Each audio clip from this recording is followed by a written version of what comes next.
रामकृष्ण हरी माऊली. रामकृष्ण. महान तपस्वी संत श्री लोटांगणे बाबा यांचा पायदळ वारकरी दिंडी सोहळा साखरा ते पंढरपूर या दिशेने मार्गक्रमण करतोय. जवळजवळ 10 दिवस झाले या सोहळ्यामध्ये 100 ते 150 वारकरी प्रवास या ठिकाणी करतायत. अतिशय सुंदर आणि अतिशय छान पद्धतीमध्ये हरिभक्त पारायण गोलू महाराज गुरुवर्य लोटांगणे महाराजांच्या आशीर्वादाने हा साखरा ते पंढरपूर पायदळ वारकरी दिंडी सोहळा अनेक वर्षापासून चालवत आहेत.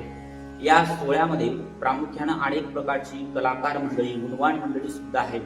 पखवाज वाजवण्यासाठी आमचे हरिभक्त पारायण चेतन महाराज या ठिकाणी बसलेले आहेत. चेतन महाराज सुद्धा या ठिकाणी आहेत. त्याचबरोबर ओम महाराज सुद्धा पखवाज वाजवण्यासाठी आहेत. अनेक कीर्तनकार आहेत. दत्ता महाराज आहेत. आमचे गुरुवर्य श्रीराम महाराज या ठिकाणी आहेत. पण या दिंडीचं महत्वाचं आकर्षण, या दिंडीमध्ये खऱ्या अर्थानं आनंददायी प्राण ओतणारं काम जर कोण करत असतील तर ते आमचे तुळशीराम महाराज. गेली 5 वर्षापासून ते संत श्री लोटांगणे बाबा यांच्या या वारकरी दिंडी सोहळ्यामध्ये त्या ठिकाणी चालत असतात आणि तो प्रवास करत असतात.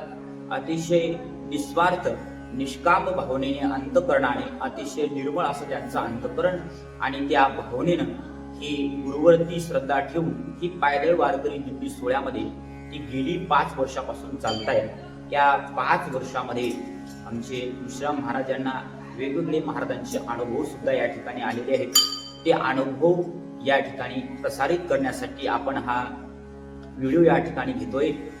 बाबांचं जर कार्य बघितलं तर संपूर्ण वाशिम जिल्ह्यामध्ये जिथं जिथं परमार्थ उभा राहिलेला आहे त्या परमार्थाचं सगळं श्रेय जर कोणाला जात असेल तर ते महान तपस्वी संत श्री लोटांगणे बाबा. ज्या दिंडी सोहळ्यामध्ये आम्ही जातोय त्याच मार्गावर बाबांनी जवळजवळ 36 वर्ष अखंड त्या ठिकाणी साधना केलेली आहे. जवळजवळ 5 वेळेस गडबडत बाबा पंढरपूरच्या दिशेने या ठिकाणी गेलेले आहेत. त्यामुळं बाबांचा या पायदळ दिंडी सोहळ्यामध्ये चालण्याचं भाग्य आम्हाला प्राप्त झालं. ते खऱ्या अर्थानं आमचं पूर्वजन्मीचं सत्पुण्य आता या पायदळ दिंडी सोहळ्यामध्ये आमचे हरिभक्त पारायण तुळशीराम महाराजही गेली 5 वर्षापासून चालतायत. काही त्यांना आलेला 5 वर्षातला अनुभव जो असेल ते अनुभव आपण या ठिकाणी शेअर करतील. त्याबद्दल आपण हा व्हिडिओ या ठिकाणी घेतो. तर जय हरी महाराज. जय. आपण 5 वर्षापासून या दिंडी सोहळ्यामध्ये चालता, बरोबर? तर या 5 वर्षामध्ये तुम्हाला नेमका काय बदल या दिंडी सोहळ्यामध्ये दिसतो? कोणत्या पद्धतीने वारकरी चालतात, कोणकोणत्या गावची वारकरी आहे ते थोडक्यामध्ये आपल्याला या व्हिडिओमध्ये सांगत. सर्व आनंद आहे. दिंडीमध्ये सर्व जेवणाची जागोजागी अत्यंत उत्तम व्यवस्था केली आहे. चहा नाश्त्याची व्यवस्था केली आहे. पुन्हा वाद्यवाले मृदंगाचे आले. 101 सुंदर मृदंग वाजवतात. संध्याकाळी आपलं कीर्तन होते. कीर्तनात सुद्धा आमचे हरिभक्त पारायण माऊली महाराज आणि आणखीन दत्ता महाराज आणि श्रीराम महाराज असे चांगले चांगले कीर्तनकार आहेत.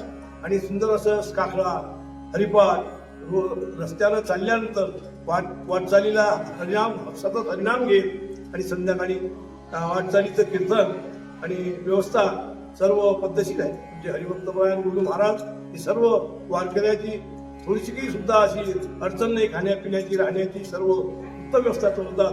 आणि आमच्या दिंडीमध्ये कोणताही वाद नसता आनंदानं 5 वर्षामध्ये आम्हाला समाधान, शांती प्राप्त झालेली आहे. म्हणून आम्ही या दिंडीसोबत सतत हरिनाम घेत चालतो. तर महाराज, तुम्ही 5 वर्षापासून या दिंडीमध्ये चालताय. तसं पाहिलं तर हा जो मार्ग आहे, ही जे पंढरीची वाट आहे, ती पंढरीची वाट खऱ्या अर्थानं आपल्याला प्राप्त झाली जी गुरुवर्य लोटांगणे महाराजांच्या कृपेने. तर लोटांगणे महाराजांच्या नंतर या दिंडीचा सर्व जो कारभार आहे किंवा दिंडीची ही जी सेवा आहे ते आमचे हरिभक्त पारायण गोलू महाराज करतायत. तर बाबांच्या त्या पालखी दिंडी सोहळ्याचं नियोजन आणि त्यानंतर गोलू महाराजांच्या पालखी सोहळ्याचं नियोजन याच्यामध्ये तुम्हाला काय बदल दिसतो? एकदम व्यवस्थित नियोजन आहे. सर्व नियोजनामध्ये सर्व वारकऱ्याची सेवा म्हणजे पद्धतशीर, काही अडचण नसताना सेवा आहे. भोजन, नाश्ता, चहा, पाणी, कीर्तन, भजन आणि काही अडचण नाही कोण्या गोष्टीची आणि सर्व पद्धतशीर आहे. त्याच्याबद्दल गुरु महाराजची सेवा एकदम उत्तम आहे. आता एक प्रश्न अजून तुम्हाला मी त्या ठिकाणी करतो. बाबांनी याच मार्गावरती अनेक प्रकारची साधना केलेली आहे. जवळजवळ 5 वेळेस बाबा लोटांगण घालून झालं पंढरपूरच्या दिशेने या ठिकाणी गेलेले आहेत. तर यामध्ये चालणारे जे वारकरी आहेत म्हणजे ती वाशिम भागातली आहे का इतरही भागातून लोक याच्यामध्ये सहभागी होतात? वाशिम भागातले आहेत, काही इतरही भागातून सहभागी आहेत. त्यावेळेसपासून ते लोटांगण घेत आले किंवा 36 वर्ष सायकलवर उभं राहिले आणि लोटांगण घेत 5 वर्ष त्यांनी पूर्ण प्रवास केला. त्यावेळेस त्याच्या वाशिम जिल्ह्यातील त्यांच्यासोबत होते काही वारकरी. तर याच्यामध्ये महाराज मी आपल्याला विचारेन की हरिभक्त पारायण गुरु महाराज ज्यांना खऱ्या अर्थानं संत श्री लोटांगणे बाबा यांचा मानसपुत्र म्हणायला काही हरकत नाही. एवढं प्रेम गुरुवर्य लोटांगणे बाबांचं हरिभक्त पारायण गुरु महाराजावरती त्या ठिकाणी होतं आणि तेवढं जीवही त्यांनी गुरु महाराजाला त्या ठिकाणी लावलेला आहे.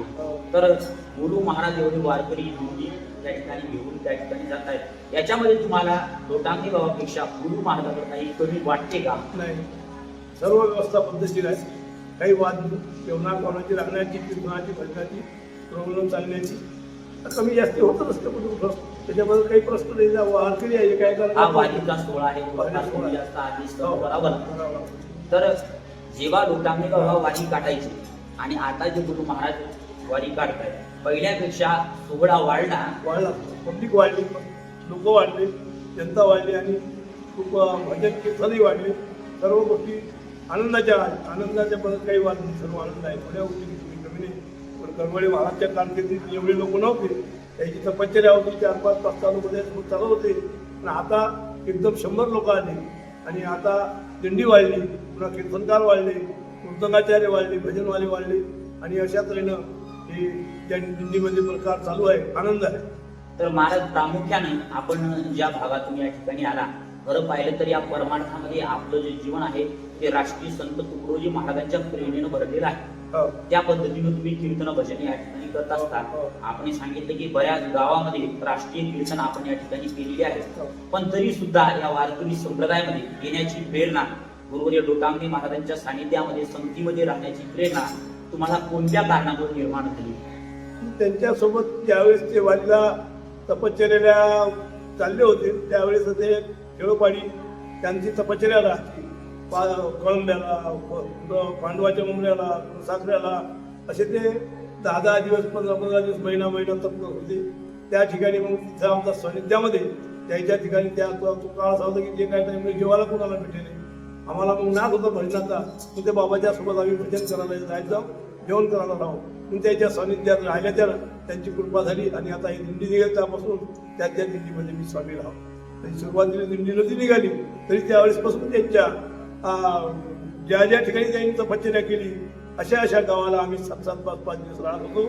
म्हणून त्याचा आशीर्वाद आणि नंतर आम्ही एवढे राहून पुन्हा मग सांगितलं त्यांनी आता जनाबाई सावकामाडी बना फुला त्या फुलात बोललो आणि नंतर दिंडी निघाल्यावर आलो याच्या दिंडीमध्ये. म्हणून हे करमळे बाबाचीच कृपा आहे की आम्हाला या दिंडीमध्ये ओढून आणलं. भरपूर दिंड्यामध्ये गेलो पण या दिंडीमध्ये त्यांच्या कृपेनं ओढून आणलं आणि या दिंडीमध्ये एवढा आनंद आहे. सर्व फळा चहा पाणी रस्त्याला चालण्याची व्यवस्था ज्याला चालणं झालं नाही त्याला गाडीत बसून घेतात आणि अशा तऱ्हेनं हे दिंडीचा सोहळा मस्त आनंद पार पडत आहे. असाच पार. तर महाराज आपण बघितलं की महाराज 36 वर्ष अखंड महाराजांनी याच्यामध्ये साधना या ठिकाणी केलेली. 5 वर्ष गडबडत पंढरपूरला गेलेले, 36 वर्ष अखंड विना या ठिकाणी चालवला. ज्याप्रमाणे नागबाबांच्या घरी भगवंत स्वतः पावडीने पाणी या ठिकाणी भरायचे तसं बाबांचंही वैभव संपन्न जीवन या ठिकाणी साधनेनं होतं आणि त्याचा परिणाम म्हणूनच आपल्याला हा सोहळा आज जो एवढा मोठा झालेला दिसतो तो खऱ्या अर्थानं पाहिलं तर बाबाच्या साधनेचा परिणाम या ठिकाणी. फक्त मला थोडक्यामध्ये एवढं जाणायचं की बाबा निरंतर जो जप करायचे तो जप नेमका कोणता होता? त्यांचा निरंतर जप रामकृष्ण हरीचा. सर्वाला रामकृष्ण हरी म्हणायला लावायचं. म्हणा रामकृष्ण एवढा शब्द होता त्यांचा नेहमी. त्यांचा जप होता रामकृष्ण हरी.